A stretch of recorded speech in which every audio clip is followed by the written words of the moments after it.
అమూల్య. ఇక డీటెయిల్స్ చూసినట్టయితే నాగార్జున సాగర్ వద్ద నిర్మిస్తున్న సుంకిశాల పంప్ హౌస్ భారీ ప్రమాదం జరిగింది. సొరంగంలోని నీరు రాకుండా నిర్మించిన రీటైనింగ్ వాల్ కుప్పకూలింది. ఈ ఘటనలో ఎవరికి ఎటువంటి ప్రమాదం సంభవించలేదని తెలిసింది. హైదరాబాద్ తాగునీటి అవసరాలు తీర్చడం కోసం నాగార్జున సాగర్ డెడ్ స్టోరేజ్ నుంచి కృష్ణా జలాలను తరలించేందుకు నల్గొండ జిల్లా పెద్దఊర మండలం సమీపంలో సుంకిశాల పంప్ హౌస్ నిర్మాణం చేపట్టిన విషయం తెలిసిందే. ఇందులో సొరంగంలోకి సాగర్ జలాలు రాకుండా రక్షణ కోసం రిటైనింగ్ వాల్ నిర్మించారు.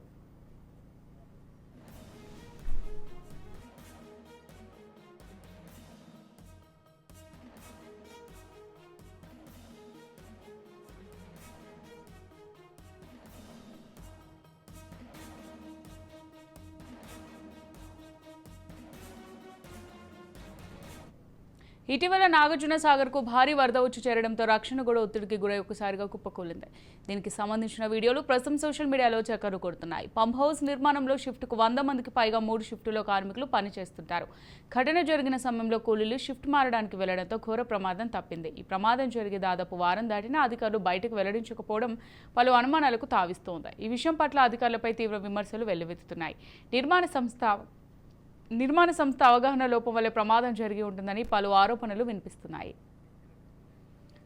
రైట్, ఇదే అంశానికి సంబంధించి మరింత సమాచారం మా ప్రతినిధి కిరణ్ అందిస్తారు. కిరణ్.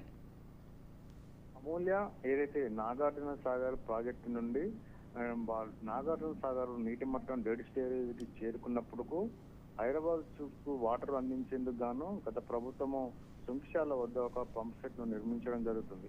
అయితే ఈ యొక్క పంప్ సెట్ నిర్మాణం గత కొద్ది రోజులుగా నాగార్జున సాగర్ కు నీటి మట్టం పెరగడంతో ఒక్కసారిగా నీరు యొక్క ప్రాజెక్టు కడుతున్నట్టు కాంక్రీట్ గోడను తాకడంతో ఆ గోడలన్నీ ఏదైతే స్లాబ్ తో వేసిన కాంక్రీట్ గోడలన్నీ కూడా ఒకేసారి నేలమట్టమయ్యాయి. దీంతో ఈ యొక్క సంఘటన ఈ నెల మొదటి తేదీనే జరగడం, ఆ యొక్క విషయాన్ని అక్కడ జలమండలి అధికారులు బయటికి పొక్కనీయకుండా రహస్యంగా ఉంచడంతో ఈ యొక్క కూలిన సంఘటన పైన అధికారులు ఎందుకు గోప్యం దాచారని దానిపైన తీవ్ర సందిగ్ధమైతే నెలకొంది.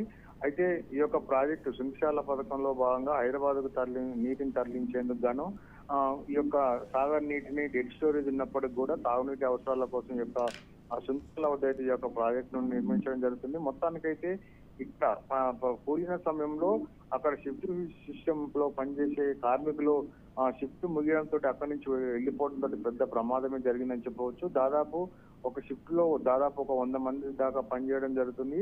ఈ యొక్క ప్రమాద సమయంలో కనుక షిఫ్ట్ లో పనిచేసే కార్మికులు ఉన్నట్టయితే పెను ప్రమాదమే సంభవించే అవకాశాలు అయితే కనిపిస్తున్నాయి. మొత్తానికైతే ఈ యొక్క సంఘటన పట్ల ఇటు జలమండలి అధికారులు వారం గడిచినప్పటికీ కూడా బయటకు చెప్పకుండా గోప్యతను ఎందుకు పాటించారని దానిపైన అధికారులు దీనిపై సంఘటన పైన ఏ విధమైన చర్యలు తీసుకుంటారనేది మాత్రం 1-2 రోజులు తెలిసే అవకాశం ఉంది. మొత్తానికైతే ఈ యొక్క సంఘటన జరిగి వారం రోజులు అయినప్పటికీ ఇటు నాగార్జున సాగర్ ప్రాజెక్టు అధికారులు కావచ్చు, జలమండలి అధికారులు కావచ్చు ఆ రాష్ట్రాన్ని ఎందుకు దాచారని దానిపైన అయితే సంగీత అయితే నెలకొంది. మొత్తానికి ఈ యొక్క కాంక్రీట్ పనులు జరుగుతున్న నేపథ్యంలో ఈ యొక్క కాంక్రీట్ గోడ కూడడం అయితే పలు వివాదాలకు తావిస్తుందని చెప్పవచ్చు. అమూల్య. ఓకే కిరణ్, ఇప్పుడు మనం చూసుకున్నట్టయితే ఈ విషయం పట్ల అధికారులపై అయితే తీవ్రంగా విమర్శలు వెల్లువెత్తుతున్నట్టుగా తెలుస్తుంది. అంటే ఎందువల్ల ఈ ఘటన జరుగుతుంది అనుకోవచ్చు? నిర్మాణ సంస్థ లోపం వల్ల, అవగాహన లోపం వల్ల ఈ ప్రమాదం జరుగుతుంది అనుకోవచ్చా? అయితే హైదరాబాద్ కు ఈ యొక్క డెడ్ స్టోరేజ్ ఉన్నప్పుడు నిర్మించే క్రమంలో డెడ్ స్టోరేజ్ ఉన్నప్పుడు వాటర్ ప్రవాహం కొద్దిగా తక్కువగా ఉంటుంది. ఇప్పుడు గత 10 రోజులుగా నాగార్జున సాగర్ కు అధిక మొత్తంలో నీరు వచ్చి చేరుతుండటంతో ఈ యొక్క సుంకిశాల వద్ద ఏదైతే పెరిగిన నీరు ఈ యొక్క కాంక్రీట్ జరుగుతున్న పనుల సొరంగ మార్గంలోకి రావడంతోనే ఈ యొక్క ప్రమాదం జరిగినట్టుగా తెలుస్తుంది. ఎందుకంటే నీటి సామర్థ్యం పెరిగినప్పుడు ఆ నీటి సామర్థ్యాన్ని తట్టుకునేందుకే ఈ యొక్క కాంక్రీట్ గోడలను ఆ యొక్క జలమండలి అధికారులు అయితే నిర్మిస్తున్నారు. నీటి సామర్థ్యం పూర్తి స్థాయిలో ఉన్నప్పుడు ఈ యొక్క కాంక్రీట్ గోడలు వాటికి నీటి ప్రవాహానికి అడ్డుగా ఉన్నప్పుడు పని జాప్యంలో ఇలాంటి ఇబ్బందులు కలగకుండా ఈ యొక్క కాంక్రీట్ గోడలను అయితే నిర్మిస్తున్నారు. అనుకోకుండా నాగార్జున సాగర్ నీటి మట్టం ఒకేసారి పెరగడం, ఆ పెరిగిన నీటి కూడా ఈ యొక్క సొరంగ మార్గం ఏదైతే నిర్మించారో ఆ రంధ్రాల గుండా అది ఈ కడుతున్నటువంటి కాంక్రీట్ గోడలను ఒక్కసారిగా తాకడం తోటి ఈ యొక్క ప్రమాదం జరిగింది. మొత్తానికైతే ఈ యొక్క ప్రమాదం జరిగిన వెంటనే అధికారులు ఈ యొక్క విషయాన్ని వారం రోజులుగా ఎందుకు గోప్యంగా ఉంచారని దానిపైనే సందిగ్ధమైనది. మరి అధికారులు ఈ యొక్క ఆ, ఈ సుంక్షాల వద్ద కూలీల కాంట్రాక్ట్ ఏదైతే పనులు ఉన్నాయో దానిపైన ఏ విధమైన చర్యలు తీసుకుంటారో 1-2 రోజుల్లో తెలుస్తుంది అమూల్య. రైట్ కిరణ్, ఇప్పుడు మనం చూసినట్టయితే ప్రమాదం జరిగిన సమయంలో అక్కడ కూలీలు ఎవరు ఉండకపోవడం వల్ల ప్రమాదం తప్పిందని చెప్పుకోవచ్చు. ఇంతకుముందు మీరు చెప్పినట్టు ఈ ప్రమాదం జరిగి దాదాపు వారం దాటిన అధికారులు బయటకు వెల్లడించకపోవడం అంటే దీని వెనుక అసలు ఎలాంటి అనుమానాలకు తావిస్తుంది అనుకోవచ్చు. అసలు దీని కారణాలు ఏమై ఉండొచ్చు?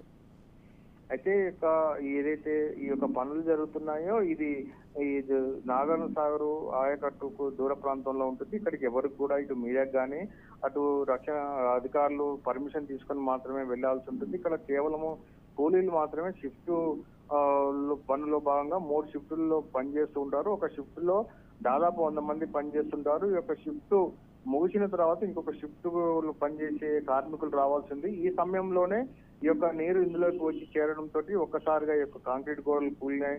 ఒకవేళ కనుక కార్మికులు అందులో ఉన్నట్లయితే దాదాపు 50 నుంచి 100 మంది కార్మికులు చేస్తున్నప్పుడు ఈ యొక్క కాంక్రీట్ గోడలు కూలినట్లయితే చాలా మంది చనిపోయే అవకాశం కూడా ఉంది.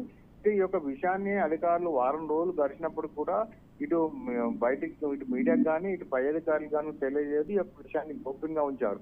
అయితే ఈ యొక్క విషయం బయటపడితే వారికి ఏమన్నా ఇబ్బంది అవుతుందా లేకపోతే ప్రభుత్వానికి ఏదైనా చెడ్డ పేరు వస్తుందనే దానిపైన కూడా ఇంకా విచారణ క్రమంలో తెలిసే అవకాశాలు ఉన్నాయి. మొత్తానికైతే ఈ యొక్క భారీ ఏదైతే హైదరాబాద్ తరలించే ఈ యొక్క సుంక్షాల పథకంలో భాగంగా నిర్మించినటువంటి కాంక్రీట్ గోడలు కూలడాన్ని అయితే ప్రభుత్వం సీరియస్ గా తీసుకుంటుందా, అధికారులపై చర్యలు తీసుకుంటుందా అనేది మాత్రం మనం 1-2 రోజులు వేచి చూడాల్సిందే Amulya. Right, thank you Kiran.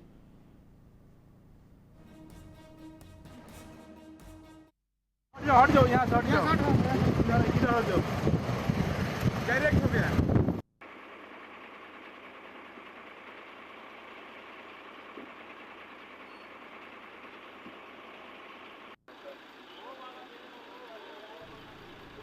Full हो गए।